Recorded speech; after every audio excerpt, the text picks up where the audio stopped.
देखो ये क्वेश्चन करते हैं। 7 different coins are divided among 3 persons. 7 different coins हैं, ध्यान रखना, डिफरेंट 3 पर्सन्स में डिवाइड करते हैं। If no 2 persons receive same number of coins, 2 लोगों को सेम नहीं मिलते, and each receive at least 1 coin, none is left over, find number of ways, है ना।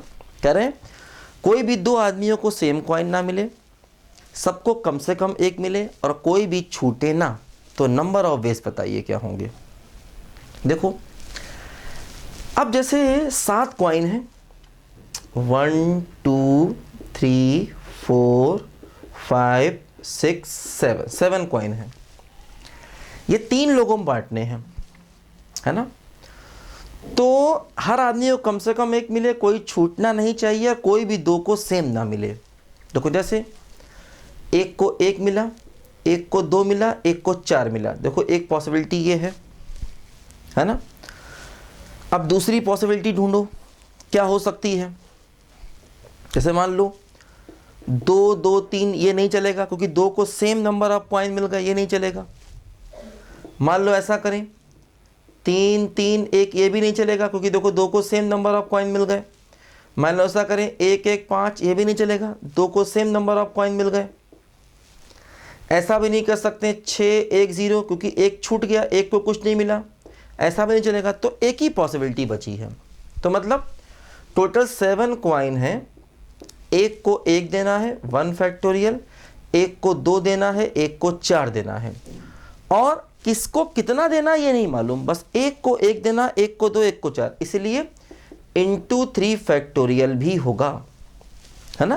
क्योंकि टोटल कॉइन 7 है, 1 को 1 मिला, 1 को 2 मिला, 1 को 4 मिला। अब इनको अरेंज भी करना है इंटू 3 फैक्टोरियल, है ना।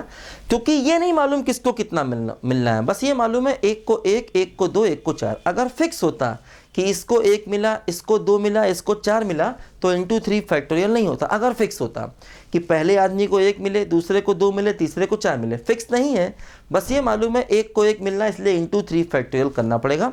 तो यही हमारे क्वेश्चन का देखो फाइनल आंसर आ गया। ऐसा भी कर सकते हैं कि 9 में से 4 1 को दे दिए, है ना। ऐसा भी कर सकते हैं कि जैसे मान लो हाँ ठीक है, ऐसा भी कर सकते हैं कि 7 में से 1 1 को दे दिया, बचे 6 6 में से 2 दूसरे को दे दिए, बचे 4 4 के 4 तीसरे को दे दिए, और इंटू 3 फैक्टोरियल, ऐसा भी कर सकते हैं। ठीक है, एक ही बात है।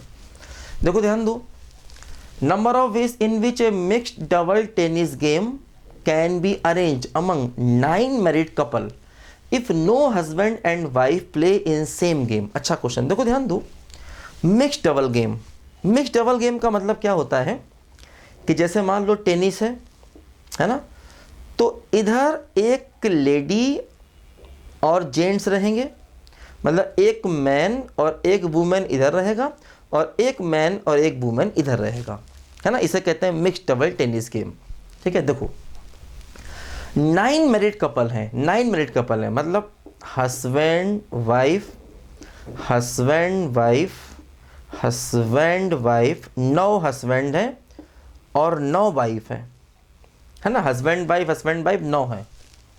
ठीक है, अब देखो हमें मिक्स्ड डबल गेम के लिए 2 लेडी और 2 जेंट्स चाहिए, 2 लेडीज चाहिए, 2 जेंट्स चाहिए। तो हमने कहा मान लो हमने 2 मेन लिए, किस में से, 9 में से। 9 हस्बैंड हैं, तो 9 हस्बैंड में से 2 आदमी चाहिए, तो 9C2 वेज में ले लिए, क्योंकि 2 लेडी चाहिए, 2 जेंट्स चाहिए, तब मिक्स्ड डबल गेम बनेगा, है ना। तो 9 हस्बैंड हमारे पास हैं, क्योंकि 9 आदमी हैं, 9 आदमियों में से 2 आदमी चाहिए, तो 9C2। अब 2 लेडी भी चाहिए, लेकिन ध्यान दो वो लेडी इनकी वाइफ नहीं होनी चाहिए। तो मतलब अब 2 हस्बैंड जो लिए उन 2 को हटा दो, तो बची 7 लेडी में से 2 लेडी और लेनी होंगी, ध्यान दो, है ना। क्योंकि 9 में से 9 हस्बैंड थे, 2 हस्बैंड लेने पड़ेंगे, 2 जेंट्स लेने पड़ेंगे, 9C2। लेकिन जो 2 जेंट्स लिए हैं उनकी वाइफ नहीं लेंगे, तो बचे हुए 7 जो लेडीज होंगी उसमें से 2 लेडीज को सिलेक्ट करेंगे, 7C2। अब क्या हुआ, हमारे पास 4 लोग आ गए। मान लो 2 हस्बैंड आ गए और 2 वाइफ आ गए। अब इनको लेकर के गेम खिलाना है ना, तो मिक्स डबल गेम खिलाना है। तो इसका मतलब देखो ऐसा कर सकते हैं, H1 रहे और W1 रहे, सॉरी जो दो वाइफ होंगी वो किसी और की होंगी, तो मान लीजिए W3 है, W4 है ना, इन्हीं हस्बैंड की वाइफ नहीं होंगी क्योंकि हमने दो छोड़ करके लेडीज को चुना है ना। तो ऐसा हो सकता है, देखो एक तरफ H1 रहे, W3 रहे, H2 रहे, W4 रहे, एक गेम ऐसे हो सकता है, ठीक। दूसरा देखो ऐसे पॉसिबल है कि H1 W4 और H2 W3 है ना। तो देखो दूसरा गेम ऐसे पॉसिबल है। तो इनको मतलब जो चार लोग हमने चुने हैं, दो लेडीज दो जेंट्स, उन चार लोगों में दो गेम बन सकते हैं, तो इंटू 2 और करना पड़ेगा, है ना, क्योंकि H1 W3 H2 W4 या H1 W4 H2 W, है ना। एक बार ये गेम बना, एक लेडी एक जेंट्स इधर, एक लेडी एक जेंट्स इधर, एक बार देखो ये गेम बना, तो दो गेम पॉसिबल हैं इन चार लोगों को लेकर के। अब ये जो चार लोग हैं इसमें दो जेंट्स हैं लेकिन उनकी वाइफ नहीं है, क्योंकि हमने जब दो जेंट्स चुने हैं, है ना, तो बाकी बची 7 में से दो लेडीज चुनी क्योंकि उन्हीं की वाइफ नहीं चुनी। तो अच्छा क्वेश्चन है, काफ़ी ध्यान देना।